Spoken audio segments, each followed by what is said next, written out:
Hello everyone. It's been a really long time since Laura and I did any videos about our travels. It's probably been about 5 years, maybe even actually more.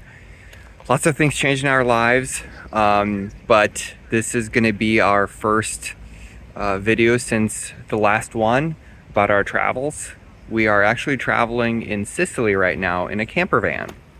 And in this video I would like to just tell a little bit about our experience, mostly just for people who want to do a similar trip, that want to rent a van, tell you about the company that we are renting the van from and our experience with them, and also the experience with the van, and just overall traveling in Sicily. So let's start with a quick overview of the van that we rented, and kind of some of the features, some of the things that we like about it, some of the things that we don't like about it, some of the caveats that you might run into with this particular van. So let's take a look at that.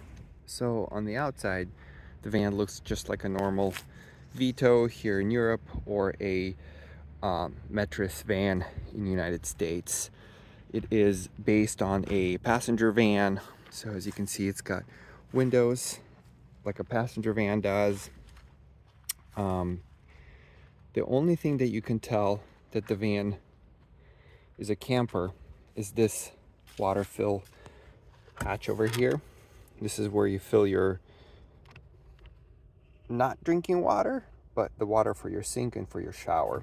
And there's also a hookup for the battery charger, as well as I think there's only one 220 outlet, European 220 outlet inside behind the driver's seat. So this is where that is located. Other than that, you can kind of tell that it's got a pop top, but not really. It's really low profile. The rear door is a hatch style, not a barn door like some of the Metris vans are in US. What else? It is a diesel.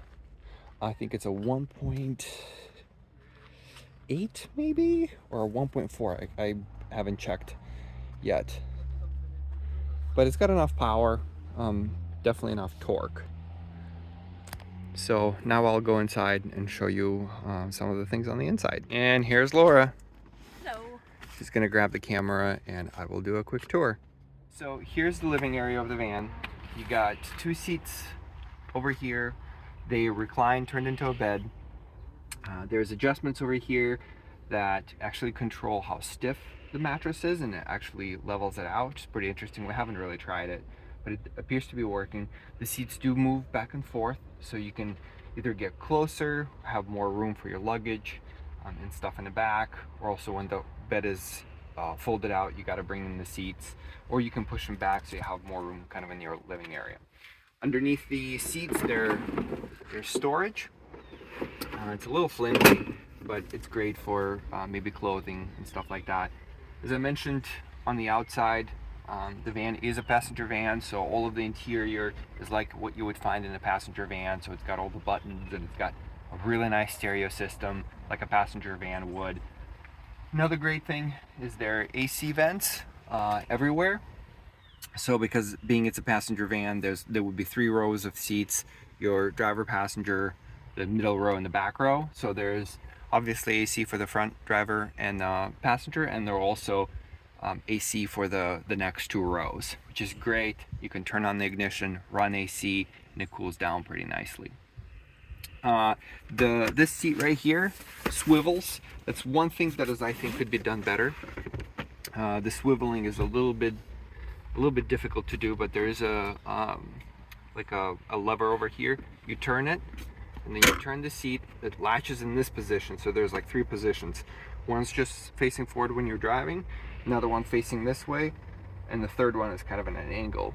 So go like that, and then you have to move the seat back and then keep kind of twisting it over and kind of shimming it in and out to get it to rotate all the way. Oh. It's a little strange. We have a visitor. Yep. It's not our cat.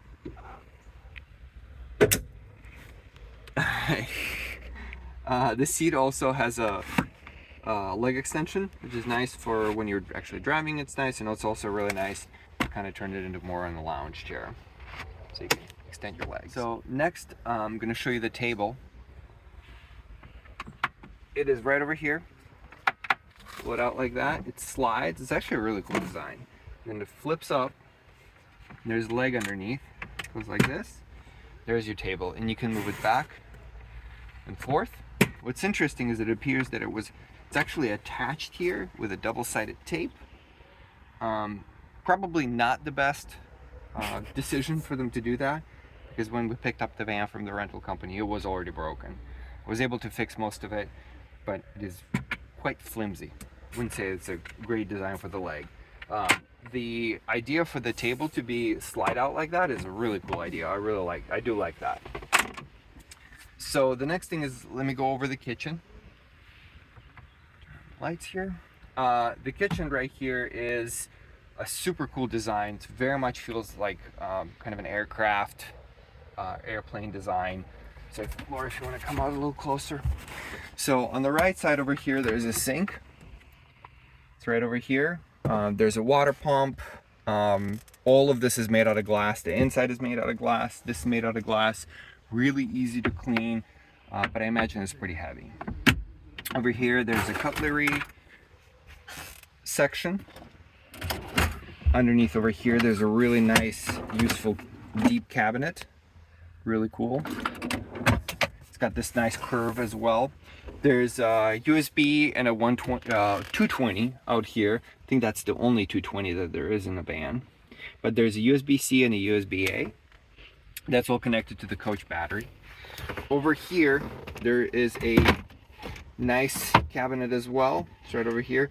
The latches are really cool. They're well designed, but I do think that when stuff gets into them, like dirt or whatever, they do break. So this one is stuck, so it doesn't latch. But you know, if you own the van, you'd probably take better care of it. There's also a lever down over there to drain your gray tank, because there is a gray tank in the van. So up over here, another really big cabinet. It's really nice. It's also very solid. Everything feels very solid. 2-burner cooktop. It runs off of gas, and the gas canister, it's pretty small. It's maybe like this big. It's all the way in the back, kind of hidden underneath. And there is a fridge over here. It's pretty deep. Runs off of, it's a compressor fridge, so it runs off of the coach battery. Works also very well. I think there's 6 settings, and we're running on a setting 2, and it's perfect for just keeping the food cool. So it technically could turn into a freezer, so you can put, you know, frozen things in there as well. The area right over here is also pretty cool.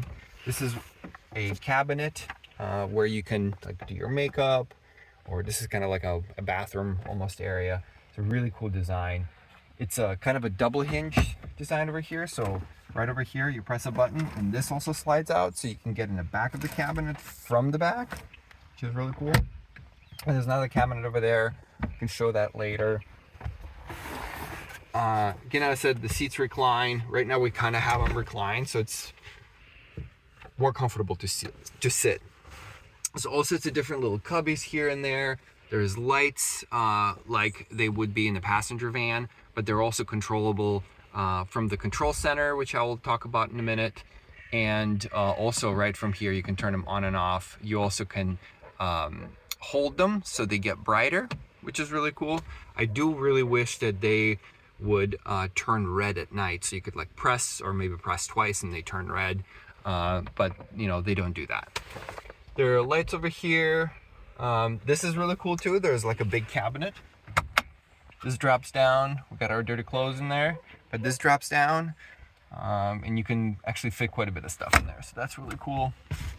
The other thing is the window shades.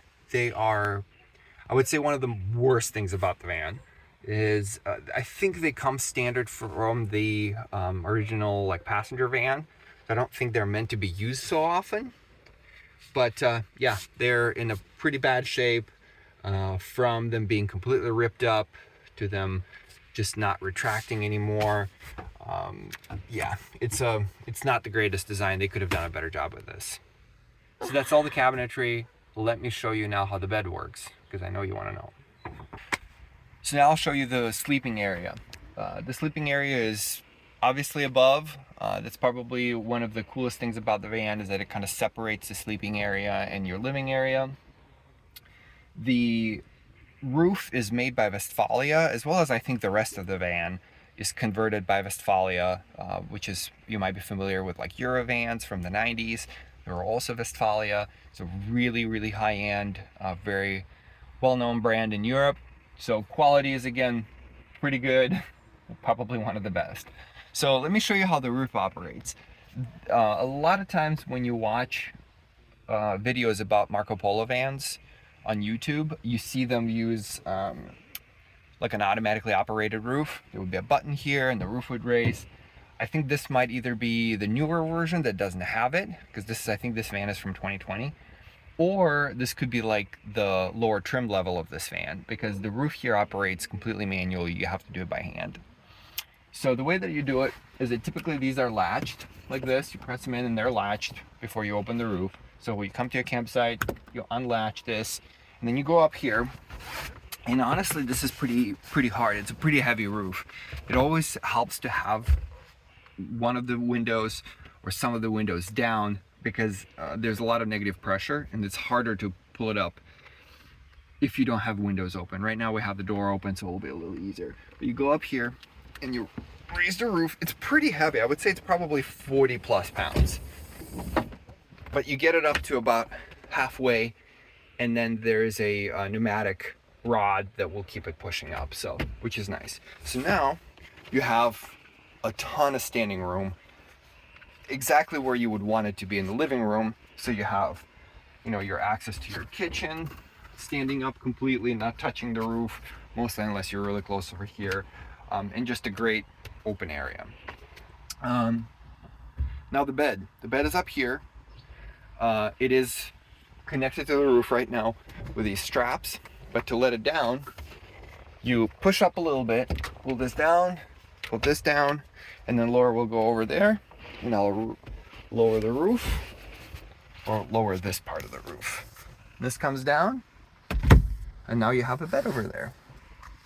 So, as far as the bed goes, I don't know exactly what it measures, but it's big. There's enough room front to back. But there's definitely not a ton of room side to side, so it's pretty skinny, but it's decently comfortable. Being this is a rental van, the mattress is probably shot at this point. It's pretty thin, and it does feel not super comfortable. It does take time to get used to it. The material feels really high quality. It has these ribs, keeps it nice and rigid when you lower and raise it, which is really nice. There are windows that open that let air through, also great. There are lights over here that are independently controlled with a button behind. They rotate, which is nice. So you can point them this way, kind of bounces the light, or you can direct them to, like if you're reading or something like that. The bed right here, or if you want to see, uses what's called a Frawley system, which kind of creates this almost like a spring mattress style design. I love this. I think this is a great idea. It does appear that from all the rental situations, somebody broke it. Looks like it's simple to replace, but the rental place probably just has them used up and never really replaces them. But still works, still comfortable, decently. So yeah, made by Frawley. These beds are popular in some campers in the US, like the new camps. We've seen those in those campers. So yeah, this is really nice. This is a nice area. What's cool is that one person can be up here, you know, reading, even on your laptop. You can kind of sit up here as well, and the other person can be down below and doing their own thing, which is kind of cool. Yeah, so that's the bed. I'll give you a close-up of some of the mold action. Yes, yeah. So that's one thing that we did notice is there's definitely mold up here. Yeah, probably can be cleaned, but I don't think that's been done. Also, I think maybe somebody was picking their nose and just kind of went down like that with a bloody booger. Ew. Yeah. Gross. But you know, when you're here for like 4 or 5 days, you just kind of get used to it and it just feels like home. So one of my most favorite parts about this van, being a kind of a tech geek, is the infotainment system and how the coach part of the van, like the water tank levels, battery status, lights, all of that is built into MBUX, which is the Mercedes-Benz's operating system. So it feels like this is completely built in. It's just like any other menu. So as you can see in here, we got, you know, a decent sized screen, and you can swipe through. It's pretty responsive through all of the, like, your media, the apps, like everything that you would have in a typical Mercedes-Benz. And then there's this little section that's called Mercedes-Benz Advanced Control. Click on that, and that gives you the overview of everything that is in the van that is related to the, you know, the Marco Polo part, the actual camper van. So you got your light control, so all of that lets you turn on the lights. There are lights that are overhead lights, as well as the light schemes. And light schemes, there's lights that there's a light that is along the bottom of the kitchen cabinet, and you can control that. The cool thing is that you can set like light schemes, so for like the morning, the afternoon, just kind of color, temperature, and the brightness is what controls this. Main light and ambient light. Ambient light is actually the light that is underneath the kitchen, and then you can independently control the color, temperature, and the brightness. Also pretty cool. So then going back, so this is the section that is up above. You see these tabs. This is everything that is got to do with the camper part. Click on the overview. We get back over here. Heating, which is really cool. This is a diesel heater. The van has a built-in diesel heater. Also super nice, works great. It's quiet, very powerful, and it just sips diesel, and also doesn't require much battery to run the fan. Cool box. This is your control for the fridge. You can adjust the temperature of the fridge, turn it on and off. We got auxiliary battery status. Also, it's really cool. It shows you what your current draw is, and the battery voltage, and the percentage over here. So it's very responsive, very quick. So as soon as you turn on the light, this goes, you know, up or down. When the fridge kicks in, this shows you how much it's drawing. Fresh water, this tells you how much fresh water you have, and the gray water status as well. And going back over here, an overview, then you got pretty much the same stuff that you saw earlier: fresh water, gray water, the cool box status, so you can get to that. Outside temperature, and this is also interesting. I thought it was kind of useless, but it is actually pretty cool. It tells you all of the like specs of the van, which is nice is when you're like trying to figure out how tall it is or how wide it is when you're trying to drive through things. It's great for when you're renting it, because you might not know that from the top of your head. So that's it for this part of the infotainment system. I do wish a couple things that were in here. Well, one big thing is that it had built-in Android or CarPlay integration. It does, but you have to pay extra for it, and clearly the rental company didn't want to pay for it. So it just has a regular navigation system. It's not that great. There's also not easy way to put a phone mount in here. Like the AC vents are not really meant for the little mounts, and the dash is kind of all rounded, so it's kind of hard to connect things to it. So we've been kind of struggling with that, trying to rest it over here. So something to keep in mind. The other thing is being that this is like $100,000 van, I'm surprised that it's got a plastic steering wheel and cloth seats. Seems like it's something that should be, maybe leather or leatherette of some sorts, but the seats do get kind of dirty, and the steering wheel it's fine. It just seems like a leather steering wheel wouldn't have been that much more expensive, and it would have felt a little more premium. Let me show you kind of the back of the van now. The nice thing is that the van in the back has a split. It's not a split tailgate, but it does have the window does open up individually. So there's a button underneath here. Press that. That opens up on a strut. You can access some of the things on the top level of your trunk. Great for getting things in and out quickly. That wouldn't be possible if this was a barn door, which I like about this. Also, I want to mention something that was really interesting. If you look up here, the way that they did, again, being it's a passenger van, windows are just standard passenger van windows.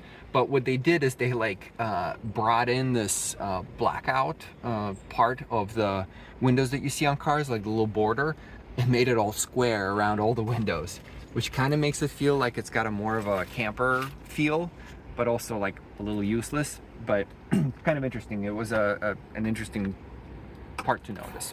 So we close that up, and then we open up the main hatch. This is also really cool. I love vans that have this style doors versus the barn doors, because this can be used as a little hangout area. You know, you can put a mosquito net or some sort of maybe even a tent area, and then you have like this extra room. Even when it's raining, you can be out here getting things out. Like it was raining the other day, and we're out here getting things out of the trunk, you know, washing our feet, and the rain wasn't getting to us. So now in the back over here, it's two-tiered. The upper tier right here is the other part of the smaller bed that would be unfolded if the seats, the second row of the seats was folded in. It also, I think, unfolds and you can make it into a third row. So this is still a functional third row seating in here. I think that works that way as well, because you can kind of tell it hinges. We didn't try it, but I think it does hinge up to create a third row seats. Underneath there's storage area, also great to keep things in. There's a 12-volt plug out here, and the water container, the water tank seems to be in here. I think this is a drain for it. There is an outlet right here for a shower. There's a little switch, you can turn it on and off. That turns on the water pump.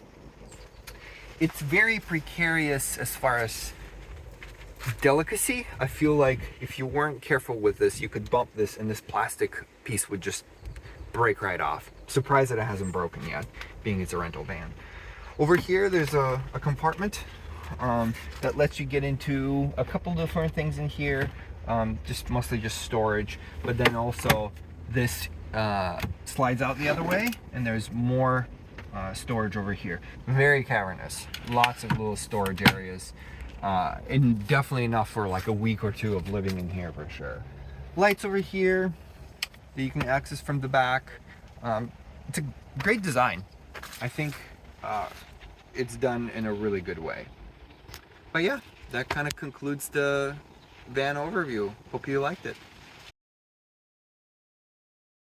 All right, one thing I forgot to mention that I think is absolutely the worst part of about this van, and completely feels like nobody even thought about this and this was like a last minute decision, is this. This is, I don't even know what to call this. This looks like just a piece of trash that you would find somewhere, but this is what they call a window shade for your front window.